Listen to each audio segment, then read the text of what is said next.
అది ఎలాగో అలాగా కష్టపడి ఆ బుట్టని జుగ్ను పక్షి ఇంటికి తీసుకెళ్లిపోయింది. అది చూసి జుగ్ను ఇలా అన్నాడు, అరే, ఈ రోజు ఎలా అనిపిస్తోందంటే మబ్బులు కొండ కిందకి వచ్చినట్టున్నాయే. కొన్ని రోజుల క్రితం ఈ పరిస్థితి నన్నూది. నేనప్పుడు చెప్పాను కదా నీకు, నువ్వు తన విషయంలో తప్పు చేస్తున్నావని. ఇప్పుడు నీకు అర్థమైందా తను ఈ పనిని ఎంత కష్టంగా చేస్తోందో? హా అన్నయ్య, నేను బాగా అర్థం చేసుకున్నా. నన్ను నేనంత కష్టపెట్టుండకూడదు. ఇది నిజంగానే చాలా కష్టమైన పని అన్నయ్య. నువ్వు నీ తప్పు తెలుసుకున్నావు కాబట్టి సరే, నేనిప్పుడు చెప్తున్నాను, నీ ఇంట్లో ఉన్నది నన్ను కాదు, మధు. నన్ను మరియు మధు టోటుతో పాటు జుగ్ను పక్షి వారి ఇంటికి వచ్చింది. నన్ను మరియు మధును చూసి నైని ఇలా అంటుంది, బిడ్డా, నన్ను క్షమించు. తెలుసో తెలియకో నేను నిన్ను చాలా బాధ పెట్టాను.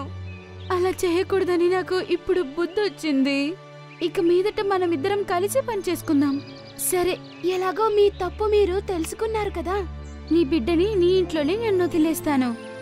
లేదు, ఇంకా కొద్ది రోజులు నేనేమైనా మీ ఇంట్లో ఉండాలా? అది విని టోటు నవ్వడం ప్రారంభించింది.